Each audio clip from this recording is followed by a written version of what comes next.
Well, hello, beautiful. You are watching Straight Problem, the doctor's desk with me, Dr. Andrea Crisell.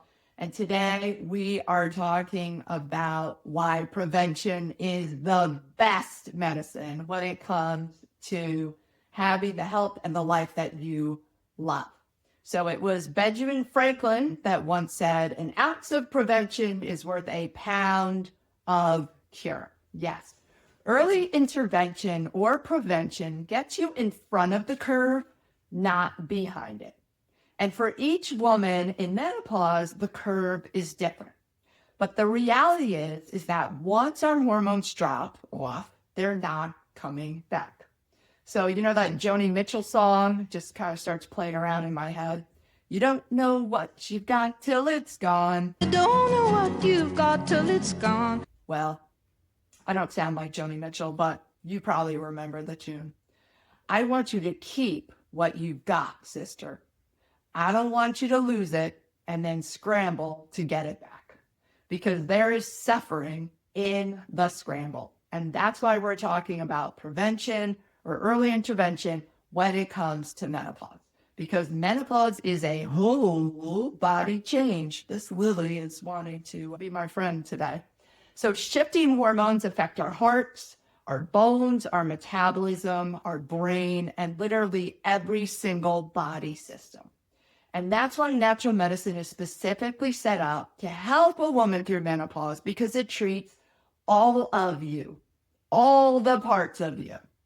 So instead of playing whack-a-mole with all of the symptoms that appear from lack of hormones, why don't we build a firm foundation, right? And there's no better time to get the foundation in place before the wheels fall off the bus. So perhaps you will benefit from natural hormone replacement therapy in some capacity.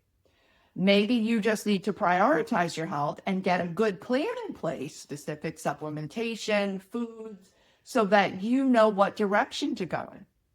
But either way, here's why starting sooner matters. The truth is, there are bullets that we are dodging in menopause. I call them the chronic disease bullets, the things that can ultimately rob us of our quality of life, prevent us from spending time with the people that we love, and ultimately cause us a lot of suffering and take us out before our time is up here. So here are the big ones, the bullets, right? Bones, keeping bones strong. Brain, keeping the brain healthy, working, functioning. The heart, keeping the heart sane, healthy, functioning. And what about our relationships? Our relationships can really take a hit in menopause, and I don't want that to happen to you. So starting with bones, I recommend early screening for osteoporosis. This is called the DEXA scan starting at age 50, so that you can have a nice baseline and be able to make decisions on treatments or preventative approaches that can keep your bones strong and fracture-free. Women will lose roughly around 2.5% of bone each year between the ages of 50 and 60. And in fact, women can lose up to 20% of their bone mass during this 10-year span. It's an acceleration of bone loss that happens in menopause, and it's 2 to 3 times higher than normal bone loss. It's a lot harder to build bone back than it is to maintain the bone that you have. Trust me on this one. Next, our brain. The female brain is rich in estrogen receptors, particularly in regions that control mood, memory, sleep, and body temperature.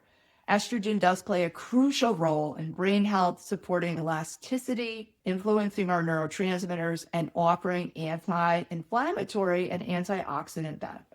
So when estrogen drops, we experience brain fog, memory problems, and have difficulty concentrating. Our heart is the next one. Heart disease is the leading cause of death for women in the United States, and these rates increase when we get into menopause. It affects about 1 in every 4 women. Estrogen is cardioprotective, ladies. So when it declines, our arteries tend to become more rigid, thicker, stiffer, which leads to inflammation and increases blood pressure for some. A woman will come to me and say, Dr. I never had blood pressure problems until I went into menopause.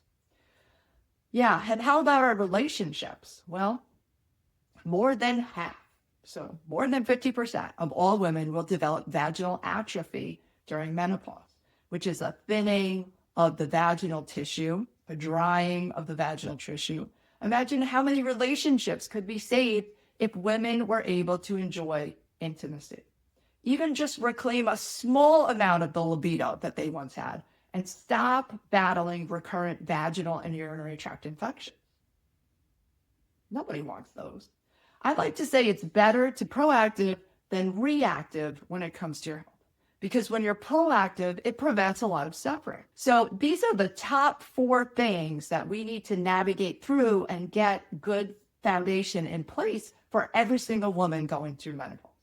And honestly, I'd love to help you get in place, a plan in place for you, just customized for whatever you need. So you can set up your free call with me, called the Discovery Call. I'd love to chat with you, hear more about what you've got going on. If you just like this post, we can hang out some more. You can visit me on the web at www.drandreapurcell.com. I hope you found this informative today, and I will see you next time.